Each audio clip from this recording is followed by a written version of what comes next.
I love to make my own spell candles, especially if I can use old candle wax. Container candles are easy, but I wanted to make some skull candles to use for some sympathetic magic. The challenge I was facing was that I wasn't sure how much wax I needed to fill the mold. After doing a little research, I found the solution is actually quite easy. Stay tuned if you want to learn how to make a molded candle of any size, simply and efficiently. Greetings. I wanted to show you a fun project that I am doing today using some old candles. It's one of my favorite things to do, reuse some old candles that otherwise would be thrown away. I want to show you my candles. This is what we're talking about. These are pretty ugly candles. I'm not sure what happened to them. I think they were outside, or I'm not even sure. And we put them in a bag. They've been in a bag in the garage, thinking, of course, I could probably use them to make some fire starters. But I was thinking, there's a lot of wax here, and it's white, and it's pretty yucky looking, but I can dye it. I can cover that up and dye it and use it for something, utilitarian. So I was thinking I wanted to make some skull candles. We've all seen these. I don't know if you can tell from the mold, but this is a mold for skull candles. And yes, I do know you can buy these already made, but I like to make my own, especially for spell work, because if I make my own, I can get it the color I want. I can get it the fragrance I want, if I want to make a fragrance, or I can add some herbs in there. I've seen people even put intentions inside their skull candles for different things. So I thought I was going to give it a try. I'm going to show you what I'm going to do. It's a little tricky to use. They're a little tricky to use because how do I know how much wax I need for one of these?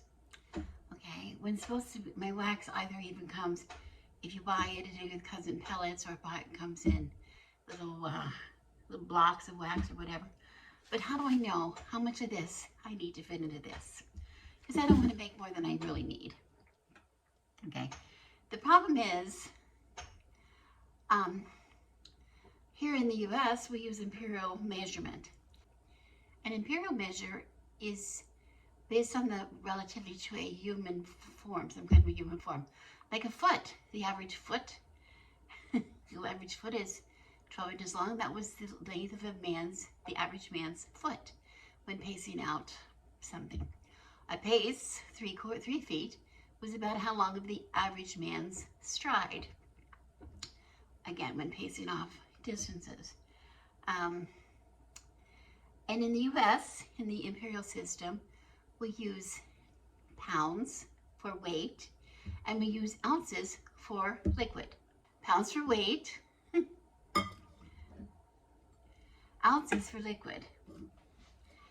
These are not interchangeable. 1 cup of flour is not the same as 1 cup of flour to the 1 cup line. This is fluid ounces. This is ounce weight. 2 different things. Okay. Which is sometimes why people aren't the best bakers, because they don't know that. I see people putting fluid liquids into these all the time and trying to measure a cup of milk, a cup of water. This will not give you the same. If you're not sure, put it in here and pour it in here and see what happens. Okay. Now, in the metric system, and I know as soon as I say metric system, I lose half of my US subscribers, because we all had to take metric system. We had to study the metric system in school, but since we don't really use it much here, people just didn't pay attention. Nobody paid attention, and most people walked away from high school never even thinking about it again. But it's fantastic if you are a baker. It's also fantastic if you are a witch that want to make your own candles, because in the metric system, a milliliter, 1 milliliter of liquid is the same as 1 gram of weight or density. Okay, it's the same. So If I want you to see how much wax I want to put in this, I can't just weigh a candle with using the imperial system and figure out how much wax I need in here. I have to do it a little differently. So I'm going to be using the metric system for that. So the first thing I'm going to do is find out the volume of my mold. I'm going to fill my mold with water, and then I'm going to pour it into a measure. I'm not going to be looking at ounces. I'm going to be looking at milliliters on this side. This has it on here. These have it on here. Have you ever turned it around? This is the side we look at, ounces.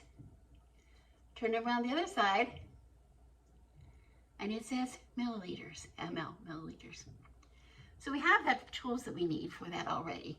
Whether we think we use the metric system or not, we can. It's very easy.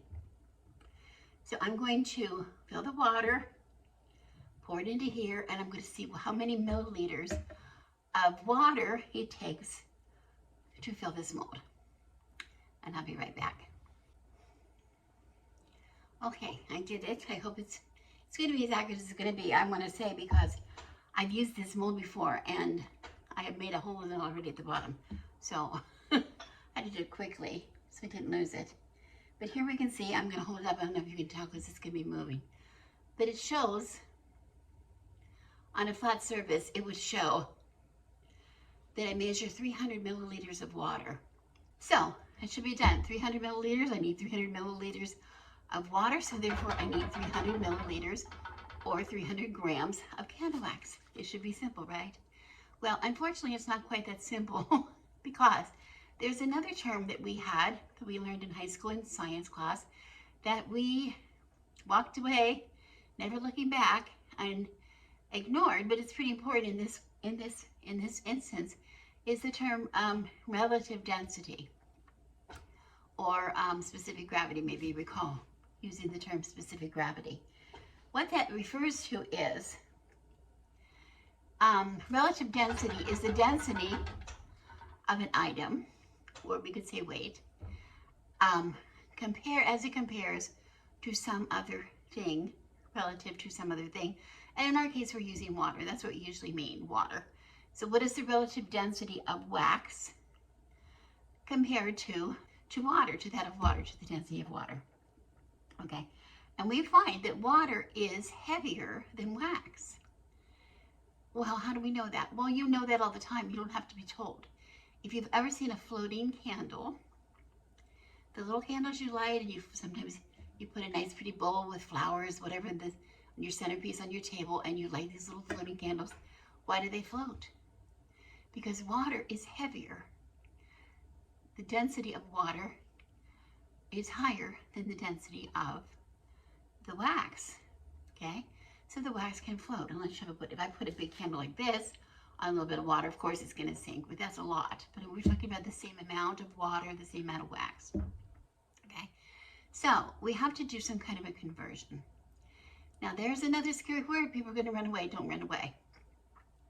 Because remember, this is very easy because we've already know the milliliters, 300 milliliters, and we know that milliliters can easily convert to grams. Same number, 300 milliliters is equivalent to 300 grams, which is weight. And how do we find 300 grams? We would use a scale. And all the scales that I've ever seen have a unit where you could use either pounds or ounces, or you could use grams. So that's not the problem.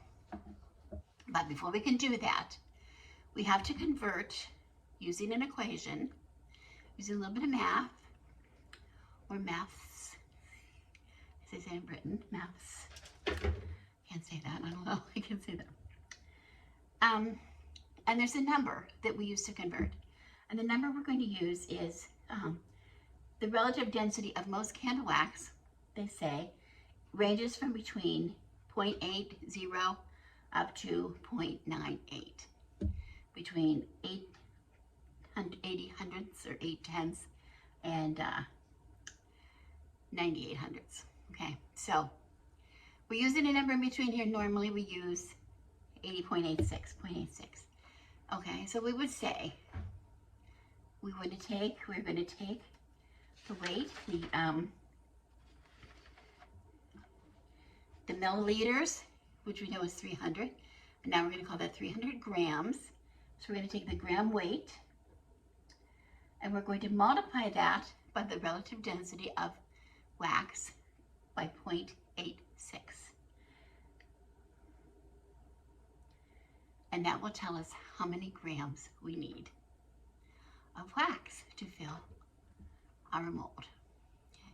Is that too confusing? I don't think it's too confusing. I don't want to speak, I don't want to patronize anybody. I mean, some of you probably know more about this than I do, but this is something that I have just kind of learned. Now, where do we get the 0.86? Because yes, wax is different. I have no idea what kind of wax this is. I would probably say it's paraffin, but I don't know that. It could be soil, it could be a combination, it could be a mixture. And we combine wax things all the time. It's not beeswax. I know it's not beeswax.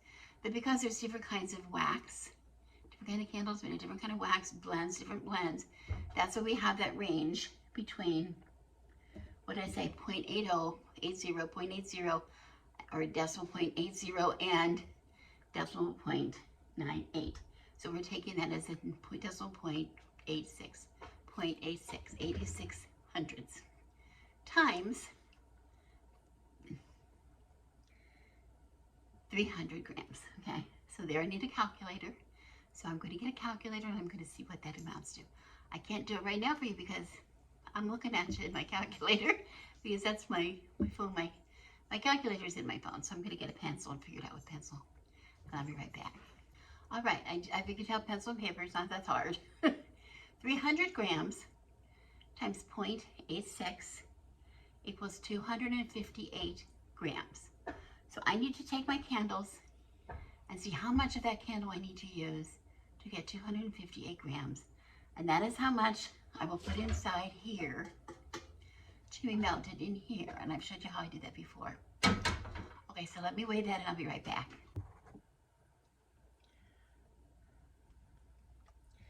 Okay, here's my scale. I'm going to turn it on and make sure that it's on grams. You see here the unit you can change. There's ounces,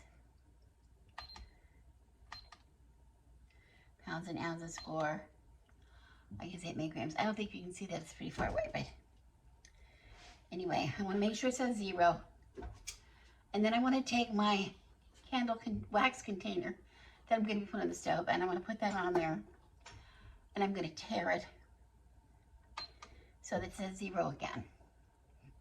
Okay, now I'm looking for 258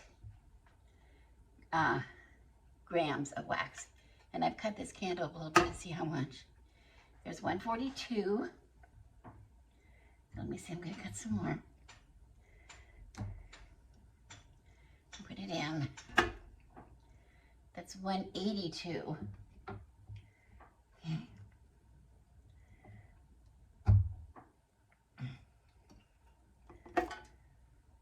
207.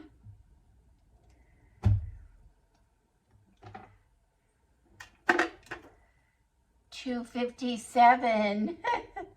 And I have some little bits here. It's close enough, but I'm going to see what happens when I put these in.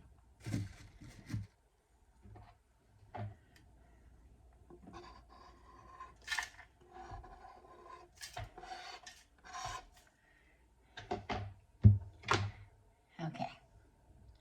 It says 260. I went a little bit more, but that's perfectly good. Okay. Still not anywhere near 300, so we're good. See the difference. Okay, I have my pot of water here to melt the wax. Remember, we use a double boiler method. We never put wax on a direct flame. So I'm heating that water up, getting it nice and hot, not boiling, but just hot enough to melt. And my wax is put in this special pitcher. It's you can use any kind of anything that'll fit inside a can, whatever. I have my pan protected with foil, and I have already made a hole in this mold. They don't come that way, but I want to show you how I do it. Here I use a 7-penny, I think it is a 7-penny nail, and I get it centered in there on the top of the head, and carefully push it through, trying to keep it straight. And I've got to go clear through until I can see the nail in the inside. And there you can see it. Okay, you don't want to make it, you want to try to get the hole the same size as the wick. But you don't want leakage, okay? Now this, I'm using a pre-waxed, pre-tabbed wick, which is waxed already, so it's a little stiffer. It goes a little better, but remember the wick is the same size as the hole about, so it's going to fit tight. You want it to fit tight, so it's going to be a little bit of work to get that in there. But that's really important, that it has a nice snug fit, because we don't want, again, leakage. So I'm going to just work it in there, and sometimes you have to take something to push it in. Here I'm using the same nail that I used to make the hole, just to push it in a little bit. You want to get it so that you can feel it on the inside, and then you can pull it through rather than pushing. Pulling is always easier than pushing, but just be patient and just take your time and work it as best you can.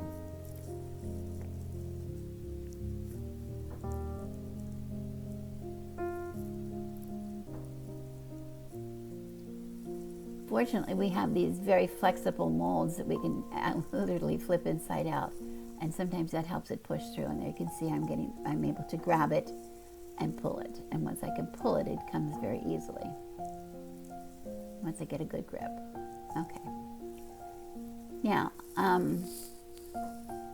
the part that has the tab on now is going to be where we light it. That's at the top. So I'm never going to use that tab there, of course. So I'm going to just cut that off and be rid of it. And I'm going to leave a bit of a length of wick, not too long, but I want to, as much as I can really get right now. We'll trim it once it comes out of the mold. But I need to pull it so that I have enough to secure the wick on the bottom of the mold. Okay.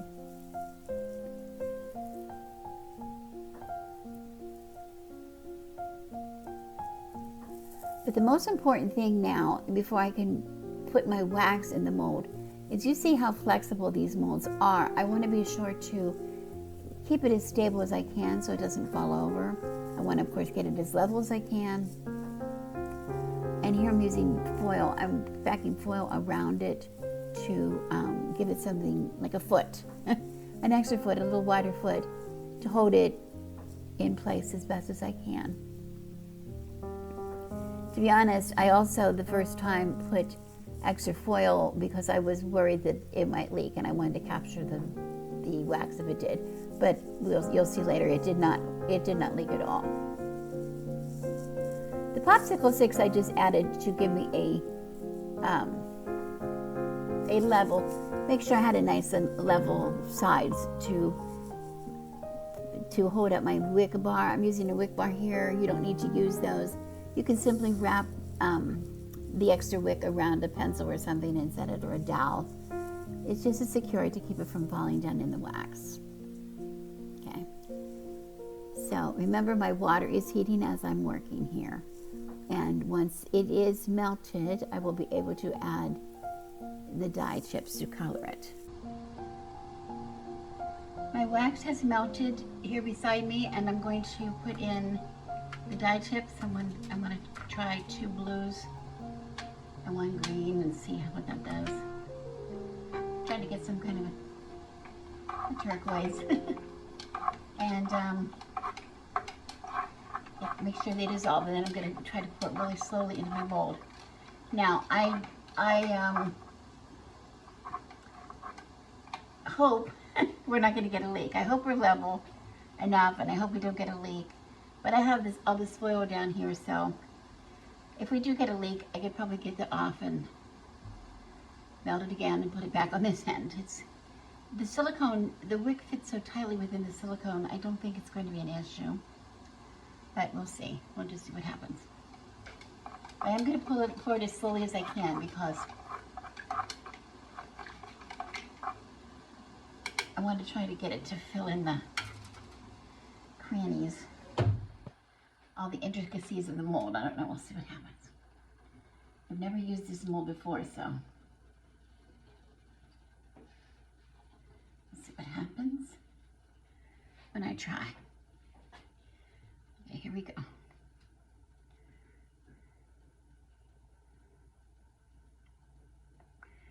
pretty color, but of course it's not going to quite be the same when it cools. And there goes my wick. But I can adjust that once we're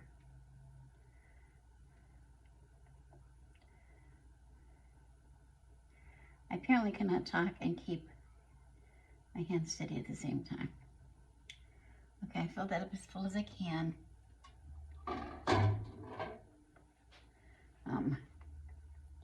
I think the wick is going to be okay. And I don't know what's happening underneath. We're going to see.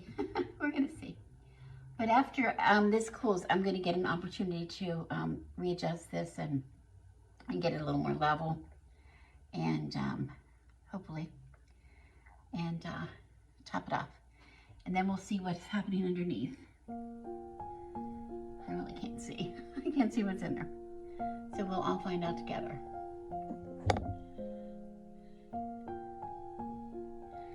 Okay, I have, it seems hard, I have cut off the bottom and added some more wax to that so that it had a nice bottom.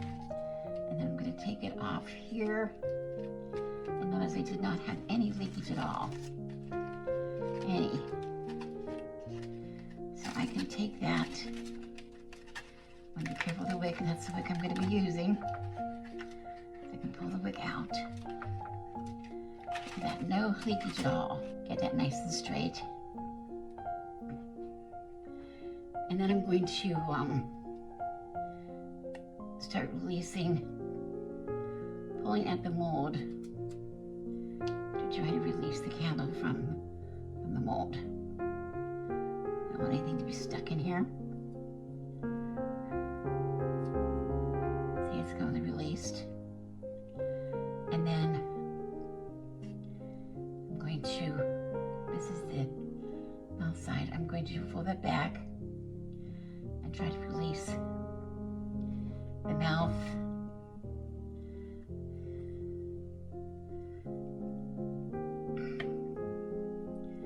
And then get it out of the nose. Folding it back, the eyes are gone. And then I can just roll that out. Release the last of it. And carefully pull the wick through. And there you have it. There you have it, a beautiful skull candle. That came out so nice. I don't need this long of a wick. I'm just going to cut some of it off. I will cut it again. I'll cut it again when I go to use it, but here we have it. Isn't that beautiful? A beautiful skull candle.